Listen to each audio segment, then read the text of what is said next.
IKN Kota Impian atau Kota Kontroversi, pro kontra Ibu Kota Baru Indonesia.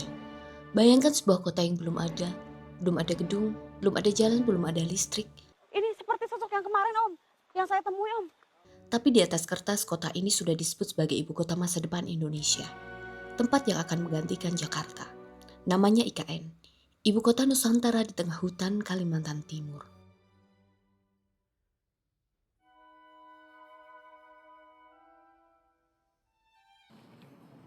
Saya ingin menyampaikan hal yang berkaitan dengan perpindahan ibu kota negara.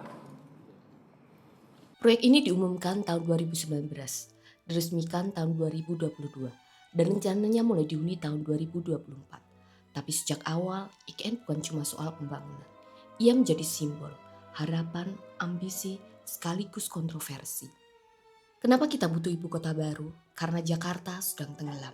Macetnya dunia, polusi mematikan, air tanahnya habis, dan beban administrasi terlalu besar untuk satu kota. Nah, disinilah IKN mulai muncul sebagai jawaban besar. Pemerintah ingin memindahkan beban dari Jakarta, mendorong pemerataan ekonomi ke Kalimantan, bangun kota hijau, pintar, dan berkelanjutan. Tunjukkan bahwa Indonesia bisa merancang masa depan sendiri. Bayangkan kota tanpa mobil pribadi, hanya transportasi umum dan sepeda.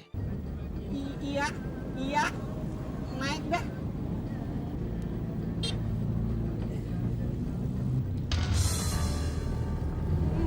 Dan simbol kebanggaan nasional yang baru, seperti Brasilia di Brasil atau Putrajaya di Malaysia. Intinya, IKN bukan cuma pindah kantor. Ini adalah mimpi besar tentang Indonesia yang lebih adil dan modern. Tapi, tidak semua orang setuju. Banyak yang bertanya, sekarang saat rakyat masih kesulitan ekonomi, saat utang negara naik, begini konfliknya. Pemerintah bilang ini investasi jangka panjang. Tapi kritikus bilang biayanya mencapai 466 triliun rupiah. Uang itu bisa buat pendidikan, kesehatan, atau bantuan sosial sekarang. Hitungan sementara 466 triliun rupiah.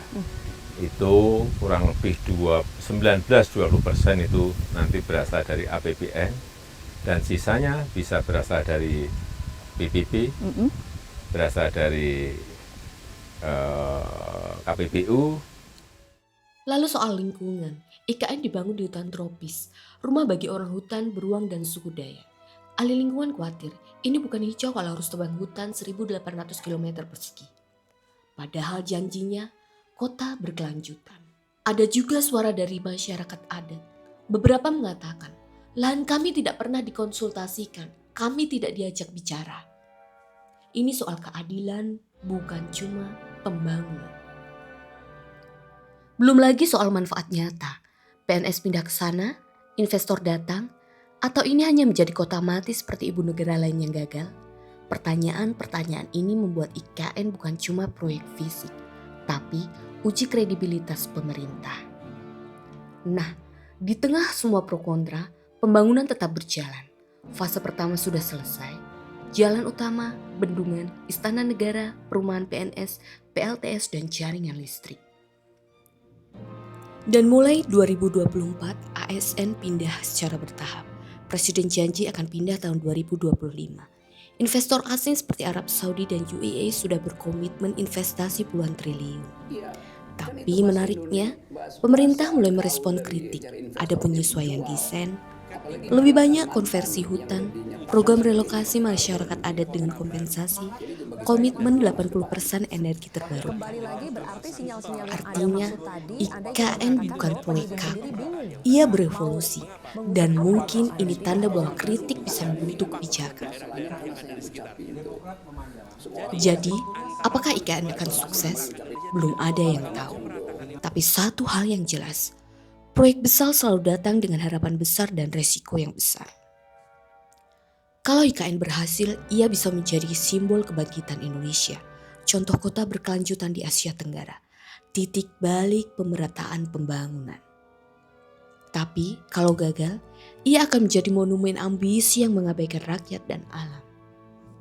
Yang pasti IKN bukan cuma soal batu bata dan aspal. Ia soal pilihan kita sebagai bangsa. Ingin menjadi negara seperti apa?